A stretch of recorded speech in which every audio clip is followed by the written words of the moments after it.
hirugarren aldiz eta hiruretan altuna hirugarrenaren aurka lauterdiko txapeldun.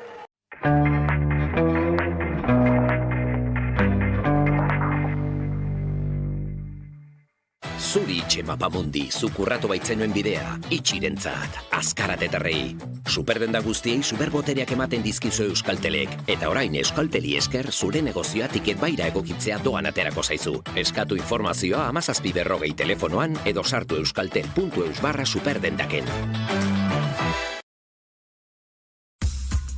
Ni, aldez aurretik informatzen naiz. Nik, konparatzen dut.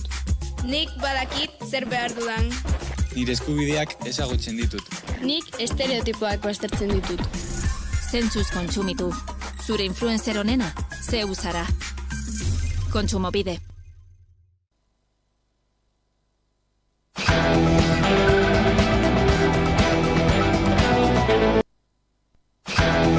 Zer ari da gertatzen, ez? Zigorren arintze bat ematen ari da, zer ari da gertatzen bakarrik bai da bai legearekin? Gertatzen ari dena da, lege penal berri guztiekin gertatzen den moduan, aplikatu egin behar dela, atzeraka lege hori baldin eta mesedegarriagoa baldin bada zigortuarentzat. Zigortua izan den, atzean zigortua izan zen personarentzat. Kasuan, zigor batzuk dira mesedegarriagoak edo leunagoak esango genduke, lehen zeudenak baino, eta beste batzuk ez, beste kasu batzutan igo egin dira zigor horiek. Eta berrikusten ari dira, kasuz kasu, aurreko zigorrak. Kasu batzutan, auzitegi batzuek pentsatu dute, hausnartu dute, eta erabaki dute berrikusi egin behar zirela, eta jetxi egin behar zirela zigorrak, eta beste kasu batzutan ez. Eta gertatzen dena da, izugarrizko korapilo juridikoa dagoela, hain zuzen ere, ez dakitelako ondo, ez dakigulako ondo zer aplikatu. Edo nola, hobeto nola aplikatu. Kasu guztietan automatikoki horrela aplikatu behar den, edo ez. Oso korapilatxua da juridikoki, baina, galdera zehatzago horik egiten badiazu saiatuko naiz erantzuten. Bai, esan genezake... Baina galdera, gauzatxo bate baita ere... Argatu, bai. Argitu nahi nuen. Orain indarrean sartu diren, urriak zazpian indarrean sartu diren zigor leunago edo basuago hoiek aplikatzen ari zaizkie momentu honetan urriaren zazpitik aurrera burutzen ari diren horrelako delituei. Ez pentsa bakarrikan atzerak aplikatuko direnik, baizik eta momentu honetan aplikatzen ari dira eta aplikatuko dira etorkizunean ere legea aldatzen ezan bitartean. Eta nik uste dut denak zirela oso konstiente, zigor batzu jetxi egiten zirela, garbi zegoelako. Beraz, legeak berak barnebiltzen duen arazoa ez da, agian interpretazioan jarri beharko genuke fokua, zer deritzozu? Barkatu, ez dut ondo entzun hasierakoa. Bai, legeak bere muinean ez, beste lege batzuk bezala, aipatu duzun bezala, hori barnebilduta bazet horren, ez da izan inolako sorpresarik. Interpretazioa agian izan daiteke muinean dagoena? Interpretazioa baino nola aplikatu behar da. Jo dezagun, adibidez, goiko zigorrekin gertatzen dela batzu jetxi egin direla. Eta pentsa dezagun, persona bat zigortua izan dela iraganean, zigor altugo batera. Hori jetxi egin behar da derrigorrez. Derrigorrez, zigor hori gaur egun ezin ditzatekelako jarri. Eta bestalde, beko zigorrekin gertatzen dena da, bai, oieke bai, jetxi egin direla, baina aurreko legearekin zigor hori jarrita eta gaur jarriko litzaioken zigor berbera baldin bada, edo antzekoa edo barruan baldin badago, orduan litzake aplikatuko, liatu egin naiz, berriro saiatuko naiz esplikatzen. Beko zigorrekin gertatzen da arazorik handiena. Zeren eta jo dezagun, orduan jarri zitzaiola persona bati 4 urteko zigorra. Eta gaur jetxi dala minimoa 2 urtetara. Baina ere 4 urteko zigor hori gaur jartzea posible izango litzateke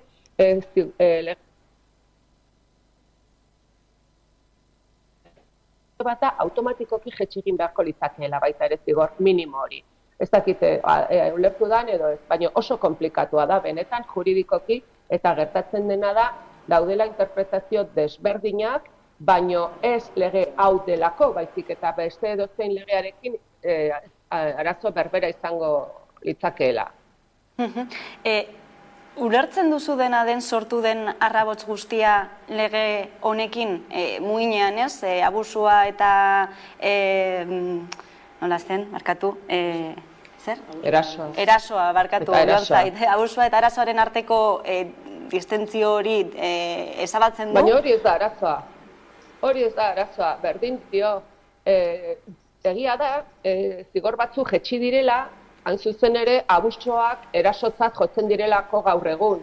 Eta orduan, abusoa nolabai betidanikan delitu leunagoa edo txikiagoa izan denez, jetxi behar izan dira zigorrak proportzionaltasuna eta oreka bat mantentzeko.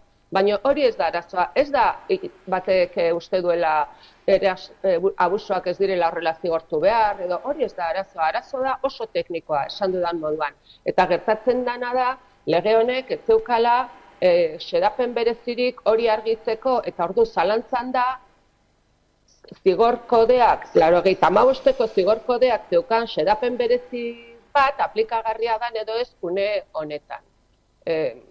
Esaten dut, askatasunaren aurkako, askatasun sexualaren aurkako zigorrak ez balira eta beste delitu batzuei buruz arituko bagina, momentu honetan, nik uste dut, arazo juridikoa berdina izango litzakeela.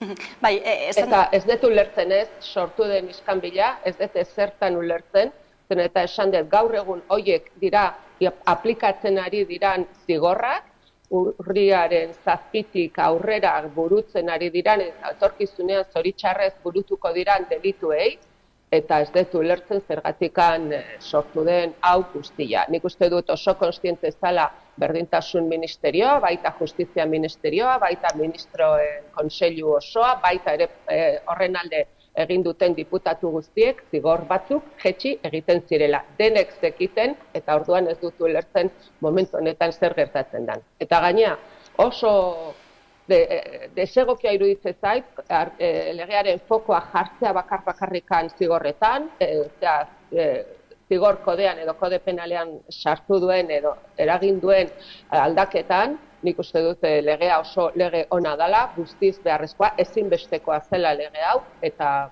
emakumeak babesten direla ez bakarrikan kode penaletik, baina kode penaletik ere bai, ez detzagun pentsa momentu honetan inolako babes penalik gabe gaudela emakumeok, baizik eta lege honetan baita ere jasotzen dira beste hainbat babes mota eta esparruak oso zabala da, horregatik handa lege integrala, eta beraz, nik uste dut hori dela hain zuzen ere azpimarratu eta baloratu behar dena.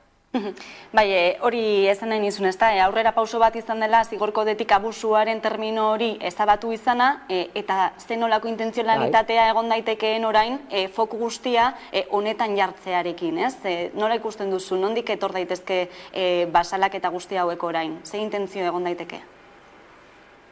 Ez dakit zein dan, baino asmoa, ez dakit zein dan helburua, baino badakit edabide gehienak hor sartu direla, ezta?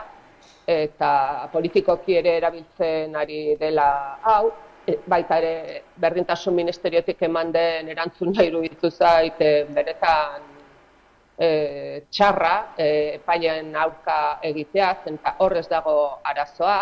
Nik uste dut horrek merezi zuela erantzun oso positiboa, oso pedagogikoa, bai berdintasun ministeriotik, baita justizia ministeriotik ere, hor isiltasun osoa dago ministerio horretan, baina nik uste dut ez dakit, zein da asmoa, helburu politikoak argi daude badaudela baita ere, eta interes politiko asko, baina nik uste dut bere fokoa, gure helburua beste bat izan behar duela, ez da.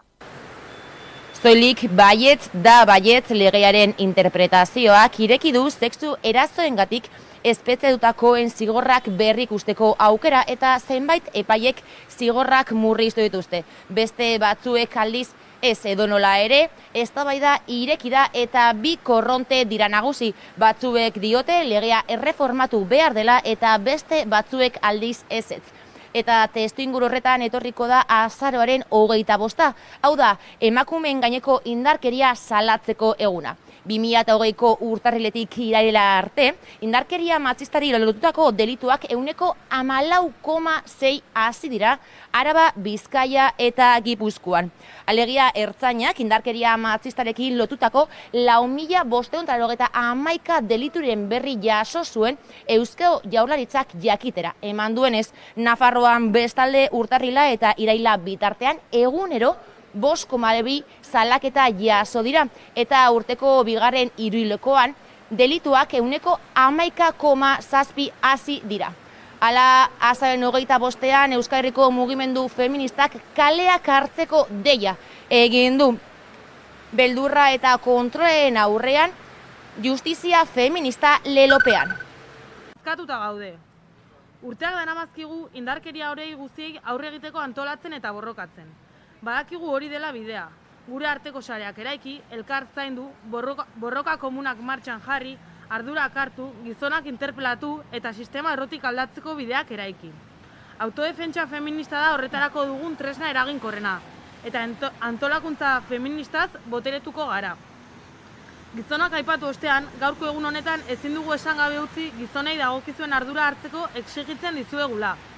Utzi erasotzaile izateari eta konplize izateari. Hartu egoerak eskatzen duen ardura eta erantzukizuna. Azaleko diskurtsoek ez dute balio praktikan ezer ez bada aldatzen. Beraz, emakume trans eta boierok dei egiten dugu azaroaren 25ean eta 26ean Euskal Herriko kaleak hartzera.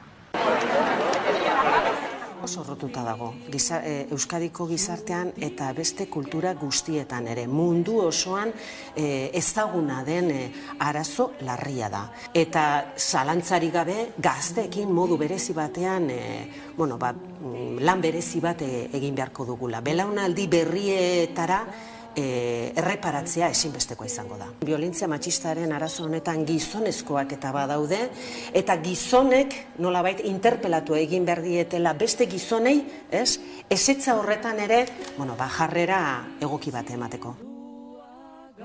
Dudarik gabe, ezagutzen duguna da, izeber punta horretan dagoena. Eta berdintasun politikaren bidez, jakin badakigu, azpian dagoen guztia, azaleratu egingo dela. Horretarako ere prestatuta egon behar dugu. Nola prebentzioa, sensibilizazioa eta tresna guztiak martxan jarriz, modu paraleloan eta indarkeri kasuak eta erasotuak diren emakumeak hartatu egin behar ditugu eta erantzun egin behar dugu modu egoki batean, baina aldi berean prebentzio lana eta sensibilizazioa gure gizarteari mesede egingo diona eta hortxe esan dugun bezala benetan modu eraginkorrean eta modu erreal batean berdintasuna lortzeko. Deseraiki egin behar ditugu, orain arte iraun diren eta eredu desegokiak gizon eta emakumen arteko harremanean erabili izan direnak eta eredu berriak, berritzaileak behar ditugu.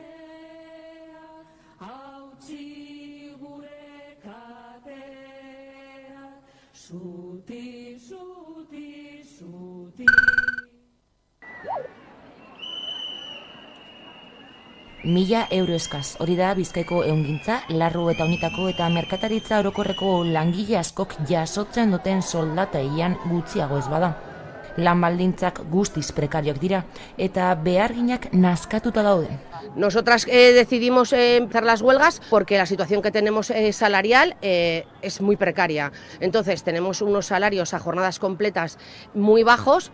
2019an hasi ziren 3 itunak negoziatzen eta hori dela eta aspaldi dituzte soldatak izoztuta. Si continuamos en esta situación, no vamos a poder llegar a final de mes, que ya de hecho no llegamos muchas de nosotras. Sektorea oso feminizatua da, soldatak €1.000 eskazera heltzen dira eta askok lanaldi partzialak dituzte gainera. Oso sektore prekarizatuak eta feminizatuak dira, oso soldata basuekin, lanaldi partzialekin batez ere, eta orokorrean bizitzen ari garen bizitzaren garestitzearen igoerak bereziki kolpatzen ari diren sektoreak dira. 20, 24, incluso hay trabajadoras de 10, 15, 12. Entonces, claro, a nosotras que no nos suban el IPC nos supone mucho, porque a final de mes los salarios de compañeras pueden llegar a ser de €500. 3 urte baino gehiago daramatzate 11.000 langile ingururi eragiten dien lan hitzarmena negoziatzen. Denda txikiek ez dutela KPIa igo nahi dio patronalak, hala ere handiek egoera baliatzen dute. Zenbait merkatari txikik euren kabuz igo baitute. Hala, enpresek irabaziak dituzten bitartean langileen soldatak izoztuta jarraitzen dutela ohartarazi dute. Todos son excusas, supuestamente los empresarios no ganan dinero, entonces no pueden pagar los IPCs. Porque los números están ahí, los números de la mayoría de las empresas son de beneficios, entonces está claro que sí pueden subirnos, pero no quieren hacerlo. Halaber, Sekobi eta Bilbo dendak elkarteek osoturiko patronalak erabiltzen duen santaia salatu dute. Prest daudela KPIaren araberako soldata igoerak emateko, baldin eta guk moldatzen badugu gaur egun kobratzen den antzinatasuna, gaur egun 4 urteko bakoitzeko sektore hauetan kobratzen da urteko, momentu horretan daukagun soldataren 100%. Planteatzen digutena da 100% izaten jarraitzea, baina beste oinarri bat hartzea, hau da, eguneratu gabeko oinarri bat hartzea. Horrek egia da, urte batean edo bitan ez dakala eskuratzea almen galera handia, baina peluzera bai dakar. Bai dakar alde handia dagoelako, mobilizazio guzti hauetan mahai gainean jarri dugu guretzako udako larun bat arratsaldeak oso garrantzitsuak direla. Azken batean merkataritzak eta ordutegi komertzialek daukatena delako bizitzarekin oso uztartzeko oso zaila den bizitza laboral bat. Y son días en los que no hay suficiente beneficio porque no hay gente que entre a las tiendas como para tener las tiendas abiertas. Horrez gain bajen osagarria ere kentzea proposatu du patronalak. Pondría pues todavía más precariedad para las trabajadoras. O sea, el no poderte coger una baja porque no vas a cobrar pues eso, tu salario íntegro. Y si ya no llegabas ni a 1.000 euros, pues imagínate si nos quitan el complemento IT. O sea, sería horroroso. Entonces, ¿qué tendríamos que ir a trabajar? ¿Enfermas?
Zer ari da gertatzen euskararekin udalerri euskaldunetan?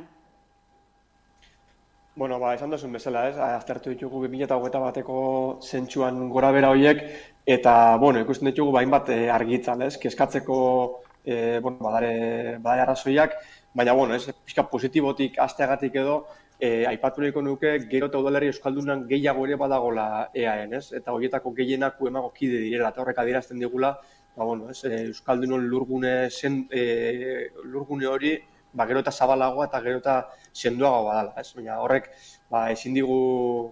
ezin gaitu itxutu eta bigibistakoa dan galera nabarmen hori aipatu gabe ezin dugu. Ezagutzan berako joera nabarmena da, nabarmena izan da, pixkat esango nuke azkenen gurtan eten egin dela ezagutzaren berazko joera hori, baina ez dugu lortzen eteteaz aparte berreskuratzea, eta ezagutzan pixkanaka gorako urratsak egitea. Eta horrek ekartzen duguna azken finean, udalerri euskaldunetan euskaldun ehunekoa edo euskaldun dentsitatea gero eta txikiago izatea. Beste datu bat ere plazaratu duzu, eta hori da geroz eta txikiagoa dela euskara lehen hizkuntza dutenen proportzio hori. Datu honi zein azalpen aurkitzen diozue? Azalpen bat baino gehiago, ez? Hasiera baten igual pentsa daiteke transmisioan egon daitekeela arazoren bat, hau da, belaunaldi batek hurrengoari, ez? Euskararen transmisioa ondo egin ez diola edo, baina ez dugu uste hori danik arazoa, uste dugu udalerri euskaldunetan beste edozein eremutan baino gehiago transmititzen dela euskara, bai ikusten dugu egon dien biztanle aldaketak, edo biztanleen joan etorriak horrek berak bai izan dezakela eragina handia, batetik hori, eta bestetik hainbat herriren tamaina handitzea ere, inguruko herrietatik bizitzera etorri direla eremu euskaldunagoetara hainbat pertsona, horrek eragin diguna da eremu euskaldunetan erdaldun gehiago egotea, eta uste dugu ere baino herri baten euskaldunen profila aldatu egin dela. Euskaldunak lehenago gehiago baldin baziren lehenengo hizkuntza bezala euskara zeukatenak, orain ohikoagoa da, bigarren hizkuntza euskara dutenak edo erdaraz erosoago jarduteko ohitura hori dutenak. Hor, nik uste dut bi hiru kontu horiek danak batera behar diela pixkatu ulertzeko joera aldaketa hori. Etxeko erabilerari buruz ere hitz egiten du, kaleratu duzuen txostenak, zein da argazkia? Bueno, argazkia egizan da larritzekoa da, hor, esan baldin modulen ezagutzaren beherakada hori poliki-poliki gutxitzen edo, gelditzen baldin moduan, nahiz eta ez lortu hori berreskuratzea, atzerapasun nabarmenak eman dira erabileran. Adibide bat jartzeagatik, 1991an 180ko ezagutza mailarekin 181 baldin bazan erabilera, 2021an 184ko ezagutzarekin 219koa da. Hau da, proportzioan atzerakada hori esango genuke askartu egin dela. Eta hala ere, nik uste da aipatzeko dela beste edozein tokietan baino gehiago erabiltzen dela udalerri euskaldunetan euskara, baina orokorrean ikusten dugu joera negatiboa dela. Hori zer azaldu dezake, lehen esan bezala, faktore bat baino gehiago. Faktore bakarra baldin balitz, bego errazago izango litzake hor neurriak hartzea ere, baina batetik aipatu duten ezagutza txikiago horrek euskara erabiltzeko aukerak ere neurri baten mugatu egiten ditu, ez dago hainbeste espazio euskaraz jarduteko. Bestetik, lehen hizkuntza euskara espaldin bada, edo jende gutxiagoren lehen hizkuntza baldin bada euskara, espazio gutxiago egoteaz gain, erosotasunean edo ituretan ere horrek izan dezake eragin negatibo bat, ez? Eta gero bestetik, bizimodu aldaketak, orokorrean udalerri euskaldunetan ere bizimodu aldaketak eta herritarren ohituran aldaketak egon baldin badira, horrek ere eragina izan dezake euskararen eguneroko erabilera hortan. Hauxe, beraz, diagnostikoa aipatu dugu ere Euskaraldia dagoeneko martxan dela, beraz ere horretan eragiteko aukera aproposa, ez da? Bai, nik uste dut udalerri euskaldunetan ere ezinbesteko ekintza edo ariketa proposatzen digula Euskaraldiak, badaukagulako guk ere zer hausnartu, sarri udalerri euskaldunetan dena egintzat emote hori ere arazo izan da, arazoak ez identifikatzea bera ere arazo bat badalako, eta badaukagulako guk ere zer hausnartu eta nola eragin gure egunerako hizkuntza ohituretan, eta nola egin dezakegun egunero euskara pixka gehiago erabiltzeko. Nik uste dut herritarren aktibazioa alde hortatik ezinbestekoa dela. Badakigu Euskaraldia ez dela izango euskararen erronka guztien irten bidea, ez dela barita magiko bat izango, eta horrekin batera beharko dela beste kontu batzuk. Herritarduntzeakin eta aktibatzeakin batera ezinbesteko izango dalako politikak aktibatzea, eta benetan errotiko politikak egitea, egiturezko neurriak hartzea, bai hizkuntza eskubideak bermatzeko, eta baita egunerokotasunean euskara eroso gehiago erabiltzeko espazioak edukitzeko.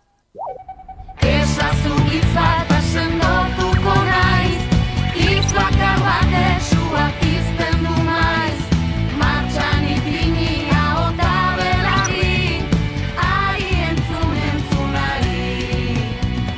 Zu etxerako eta zu kalerako, jolaserako eta lanerako, martxan ipini ahota belarri, ari entzunari. Erronka haugo ez gorde golkoan,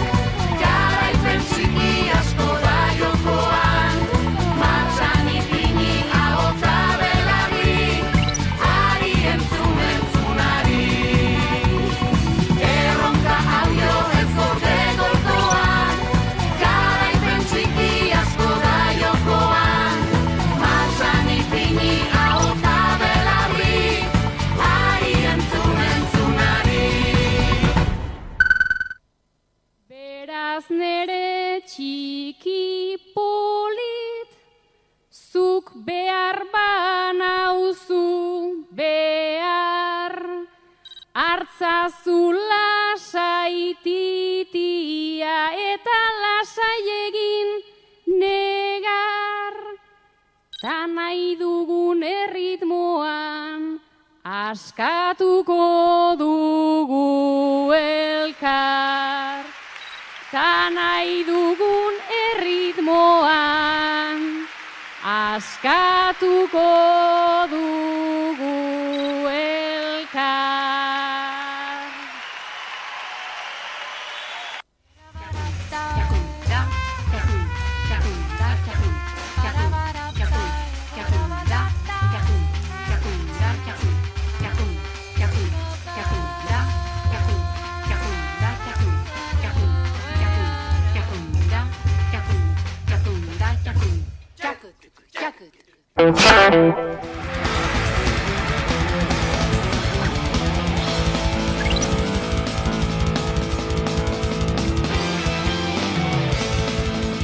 Batasuna fundamentalmente es clase trabajadora y capas populares. ETA-MITE es un grupo que ha hecho una vida intensa política. Es una forma de hacer política la que hace ETA.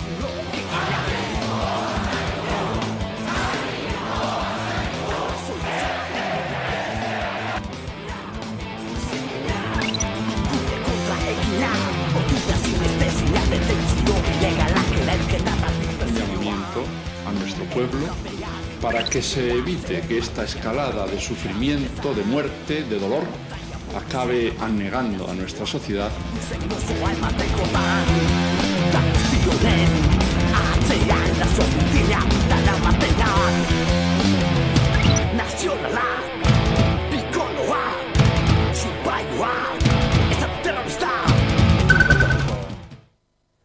Hogeita hemezortzi eta hogeita hamairu urte pasa dira estatu terrorismoak gaurko egunez Xanti Bruar eta Josu Muguruza erail zituenetik. Orduaz geroztik urtero elkartu izan gara hemen bertan eta Errekaldeko plazan, beren izenak, beren memoriak eta beren ekarpenak gurekin jarraitzen dutela aldarrikatzen.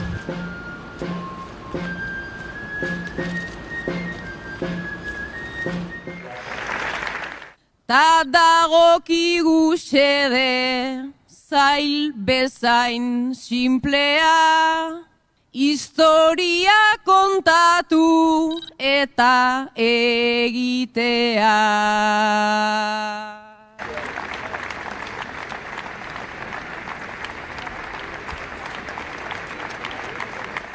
ETAren aurkako borroka estrategiaren aitzakiapean, proiektu politiko legitimo bati aurre egiteko giza eskubideak urratu dituztela aitortzea eskatzen du.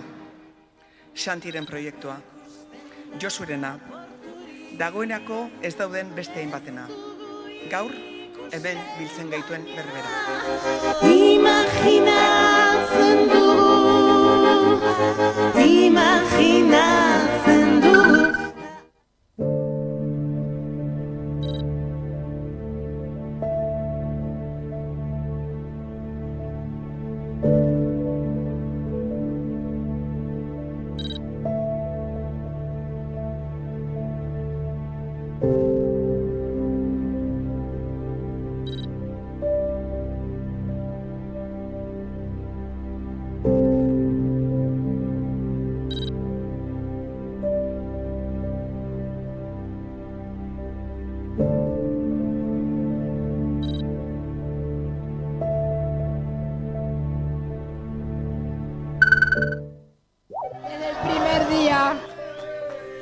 Desde el primer día las madres lo calificamos a Macri con lo que sentíamos, con lo que pensábamos que era, y fuimos muy criticadas porque dijimos desde el primer día que Macri era nuestro enemigo, porque era enemigo del pueblo. Hicimos marcha de resistencia y caminábamos sin parar con ese afán de las madres las 24 horas, que no hay otra manera de calificar a estos grupos de asaltantes que vienen a querer llevarse la patria. Y la patria es nuestra. El amor a la revolución que tenemos las madres está intacto. Y hacer este acto aquí en la plaza, el primer día que todavía no había subido, es un acto revolucionario. Y lo hicimos pensando en nuestros hijos, pero también pensando en ustedes y en los hijos de ustedes. porque la pelea de las madres es para dejar a los hijos de ustedes un país mejor, como soñaron nuestros.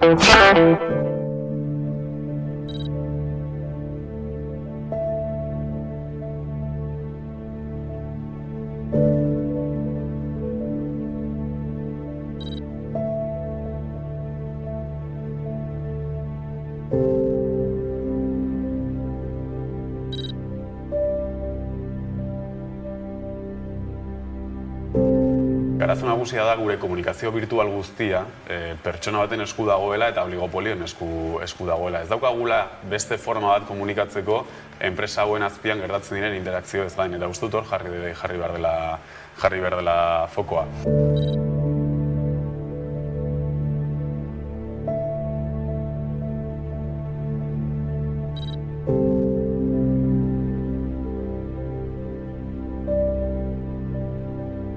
Egia da Twitterrek askotan jokatu duela progresiaren alde, nolabait, protesten alde, edo pertsona ezberdinak komunikatzearen alde, eta egia da horrek ondorio positiboak dituela, baina askotan tentazio daukagu Twitter eta horrelako plataformak neutraltzat hartzeko, ez? Eta nolabait, esparru zuri bezala hartzeko, eta hori gezurra da. Horren atzean badaude interes enpresarial batzuk, horren atzean badaude interes pertsonal batzuk, eta hor jarri behar da fokoa momentu honetan.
The Scottish Parliament does not have the power to legislate for a referendum on Scottish independence.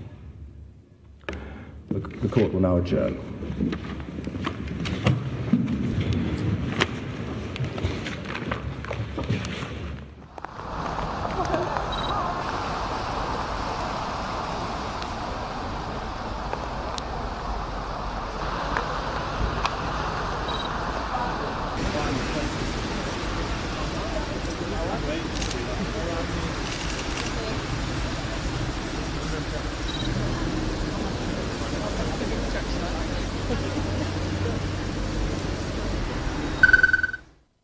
Eta ziur gaude, gaur espada bihar berriro erreferenduma gauzatuko dutela. Ziur gaude moduan, Euskal Herritarrok ere hori egin eta lortuko dugula.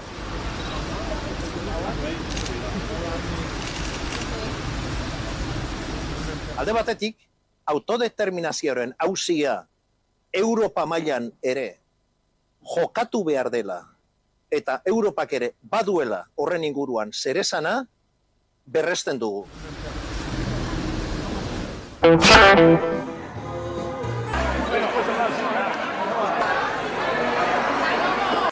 Usantzolo, zorionak!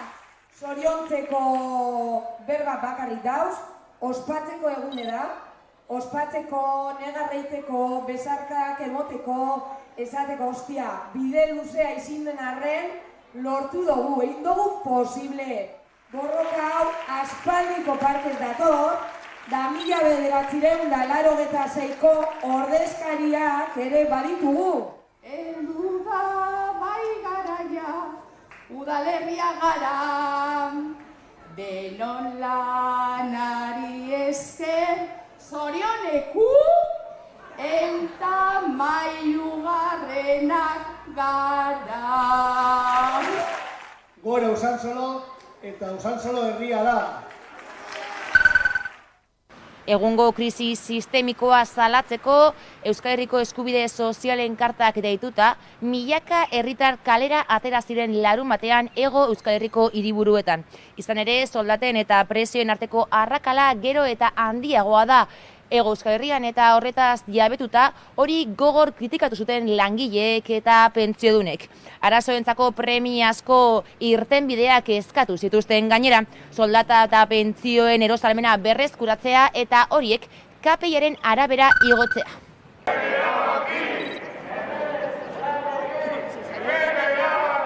Pobrezia igotzen ari den fase bat bizitzen ari dugu, eta fase hori gertatzen ari da 3 arrazoi ezberdinengatik. Batetik, soldatek erosahalmena galtzen ari dutelako, bestetik, elikagaien eta energiaren prezioak igotzen ari direlako, eta azkenik ere badagoelako interes tipoak gero eta altuagoak direlako.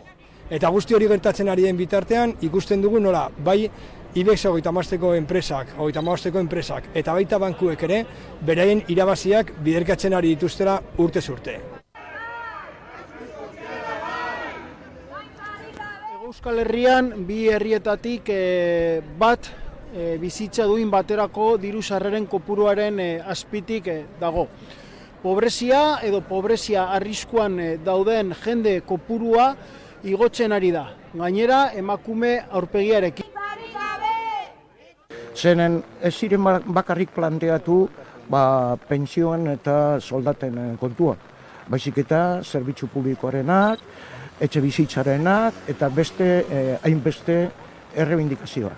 Aspaldidanik saiatzen ari gara beste kolektiboekin, langileekin, emakumeekin, gazteekin, amankomunean ekin batzuk garatzeko.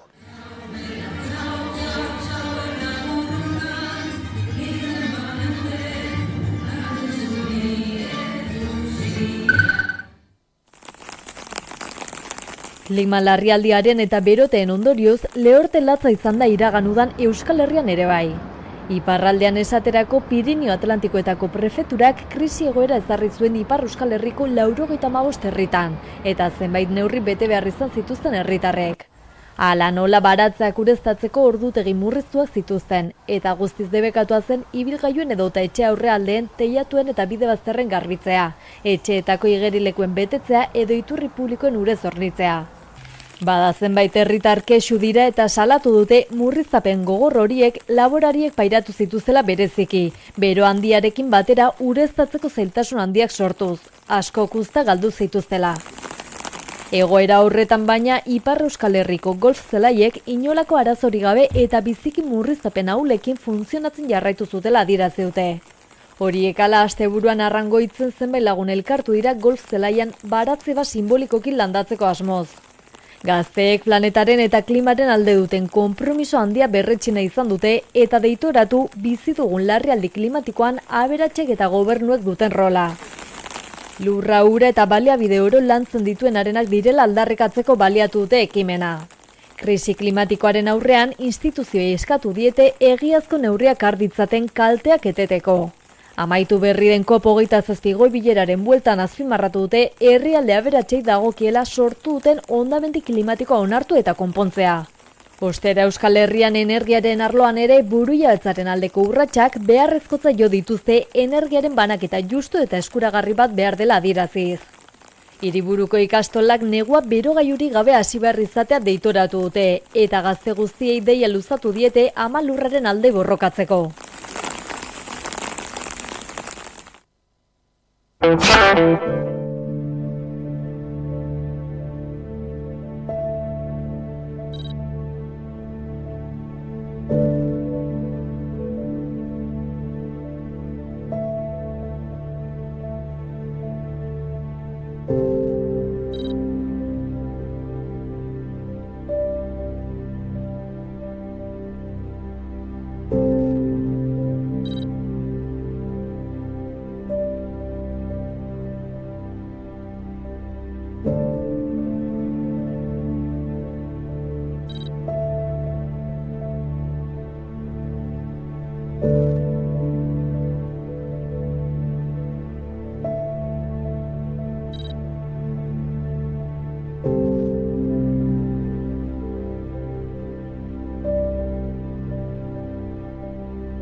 Kaixo, gaur Uharte ezagutuko dugu. Bazatozte?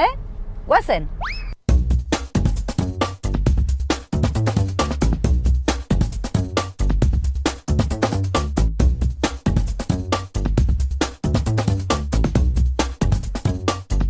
Kanta Mañanas festivala antolatzen dugu.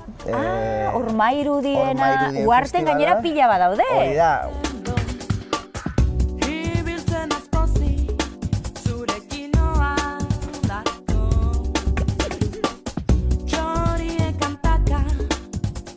Aritz, non gaude? Bueno, Uharten. Uharten, seguro. Uharteko enparantzan nagusian, ez? San Juan enparantzan. San Juan enparantzan. Hau da gure udaletxea, nahiko itxurosoa, ez da? Bai.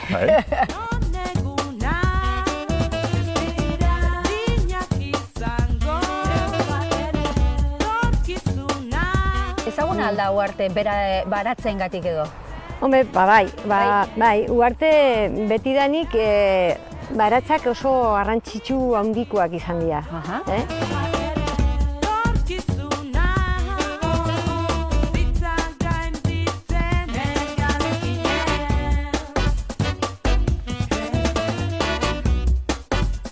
Begira da berdintasun elkartea. Berdintasun elkartea? Uharteko elkarte bat. Bai? Eta begira berdintasuna antolatzen ditu inauteriak, Uharteko inauteriak.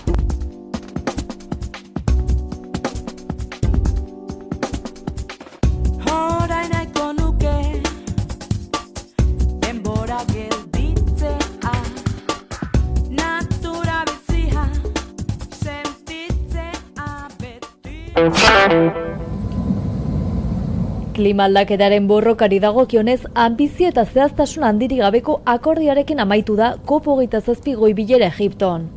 Adostu dute aldaketa klimatikoak gehien kaltetzen dituen herrialdeak laguntzeko funtsa sortzea, baina funtsa hori nork hornituko duen eta zenbateko balioa izango duen hori ez dute zehaztu.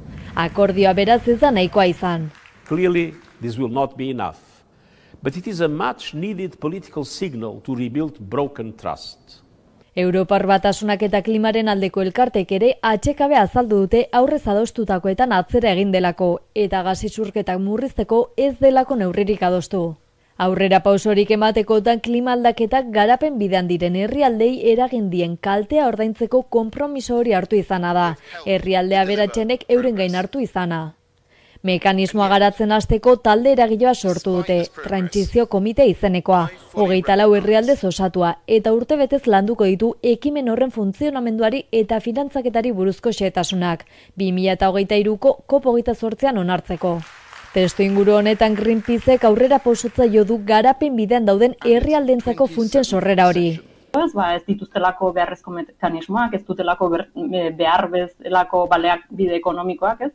Era berean dira inpaktu okerrenak jasatzen ari direnak, ez? Eta gero gainera agian erantzukizun gutxien dutenak, ez? Emisio aldetik eta gutxien sortzen dutena direlako, ez? Alde horretik eskatzen duguna da justo erantzule handienak, ez? Orain arte emisio gehien sortu dituztenak, mekanismoak jartzea, bai ekonomikoak, bai bertzen modu batetakoak, funtsak bideratzeko herrialdi hauei adaptatzeko, mitigatzeko eta aukera izan dezaten. Dena den Antonio Guterres Nazio Batuen Erakundeko zuzendariako hartarazi du planetak egoera larrian jarraitzen duela eta isuriak murrizteko konpromiso zehatzik ez dela jaso COP27 goi-bileran. Ikusi beharko da beraz datorren urtean Dubain egingo den COP28ko goi-bilera nola joango den.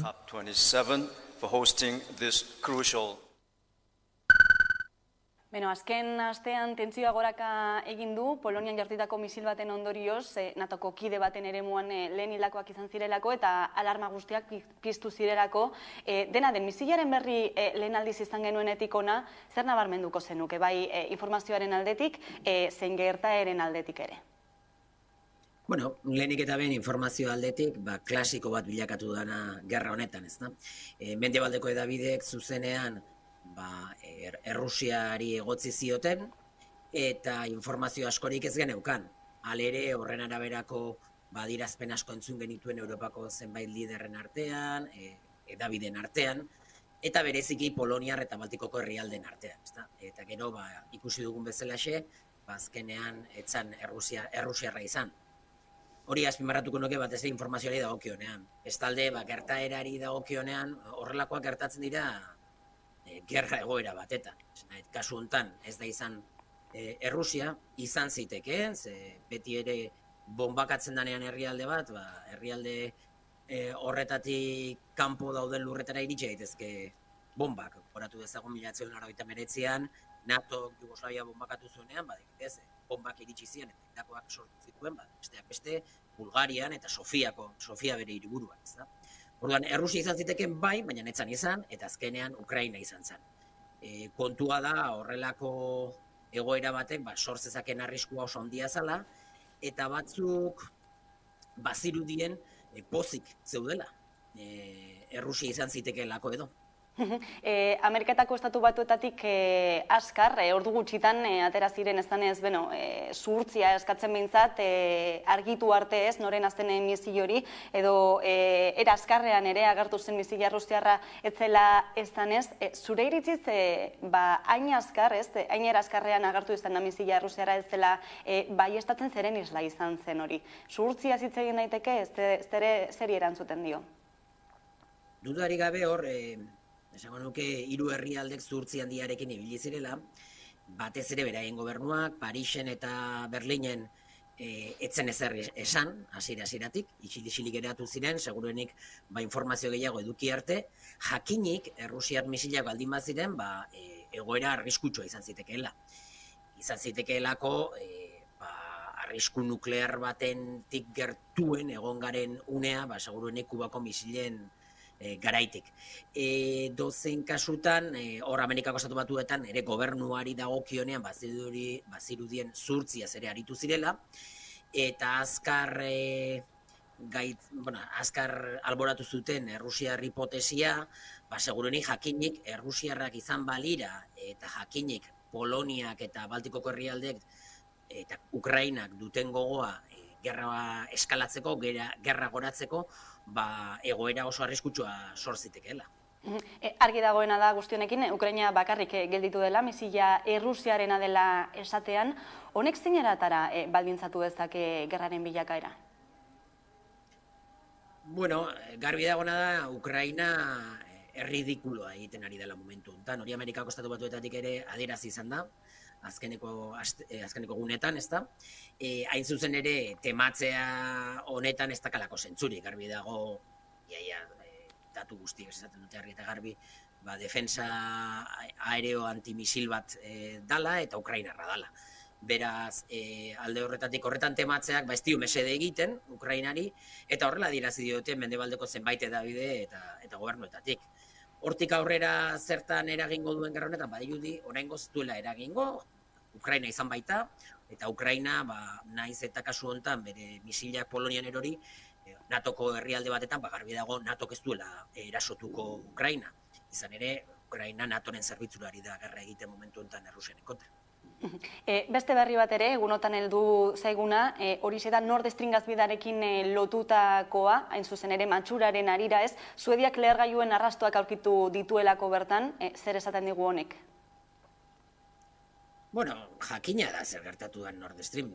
Falta zaizkiguna da datu zehatzak, baina garbi dagona da hor eraso bat egon zala, eta datu horiek hori konfirmatzera datoz, falta zaiguna da jakitean nork egin zuen eraso hori, besterik ez, eta nork egin zuen hori ere badakigu mendebaldeko aliatuen artean begiratzera ere ematen gaituela. Eta hori da falta zaigun informazioa, besterik gabe, Suediak bestalde ere askotan iragarri du ikerketaren datuak ere sekretupean mantentzeko borondatea izan dezakela, segurtaz ze datu diren.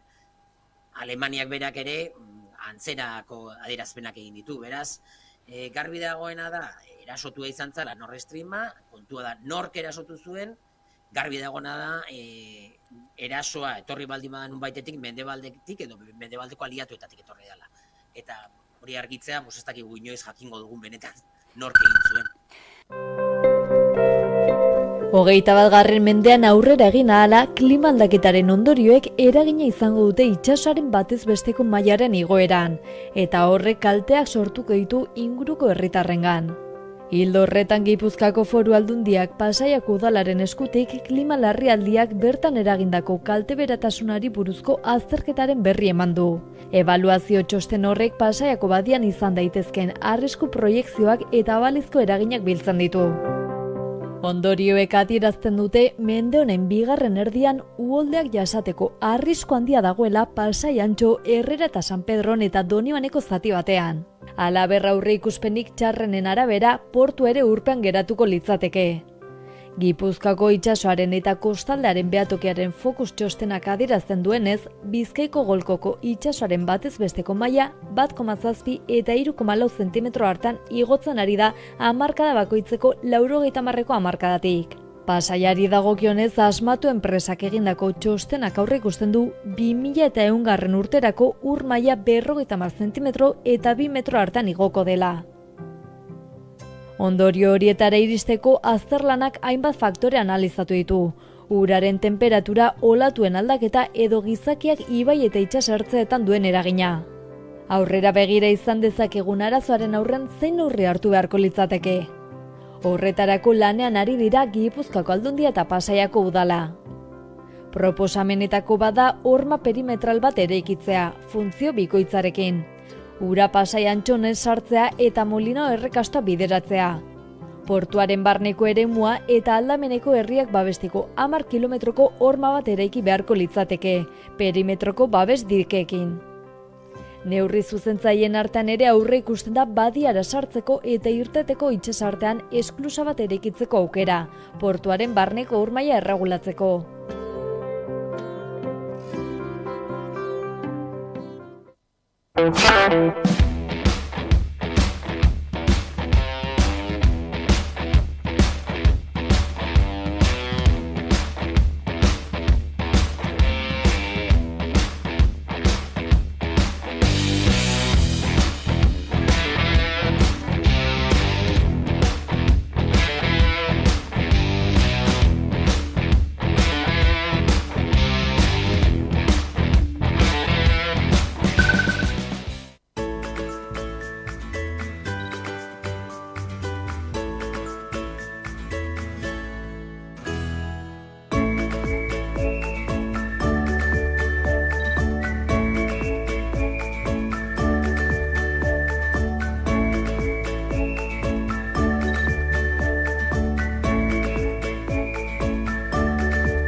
Gasteizko Oian Eder Euskararen Etxeak eta Gauekoak programak abiatutako batera kultur proiektuak elkarrekin deialdia irabazi zuen Gasteiz 1200 defentsa amaigabea eleberri grafikoaren proiektuak. Aritz Ibarra Agirrezabal ilustratzailea dago eleberri grafikoaren atzean.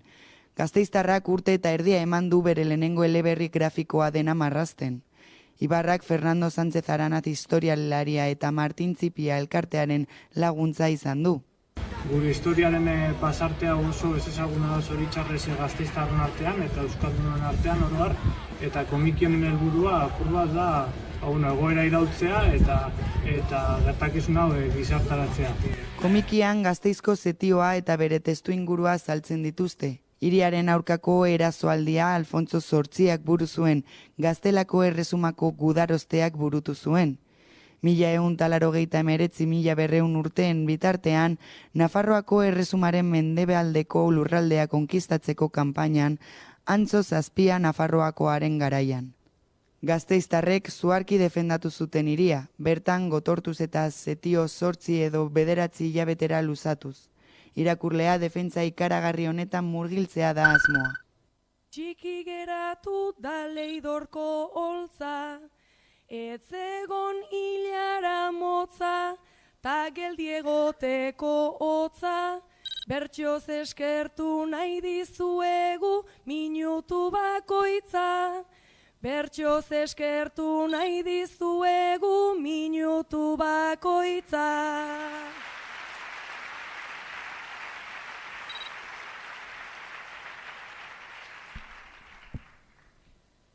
Nik uste nuen atariko hau Gipuzkoar mito bat zela, ta entzuleak kontratupeko figuranteak zirela. Zinema oso bat bertxotarako nork betetzen du bestela, baina ona igo ta aitortu behar dut konbentzitu.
Izan ginen, iraganeko gazteluan, batera gero amargotzen, unkitu ginen taula gainean. Ekaitzazpian... Nuke gainera ospakizuna bere dimensio guztietan hartzea, azoka. Bai landako gunean, bai guneetan, eta bai herrian bertan ere bai. Azoka berreskuratu nahi dugu, giroa berreskuratu nahi dugu, eta jaia ere berreskuratu nahi dugu. 1930 nobeda inguru gauztuko dira horten. Aurten urte berezi izango da hautsenarentzat, 15 urte beteko baititu, 2007 urte hartatik, eta 2007 urte hartan, Uran Azoka, Basaberos eta gure bat baino gehiago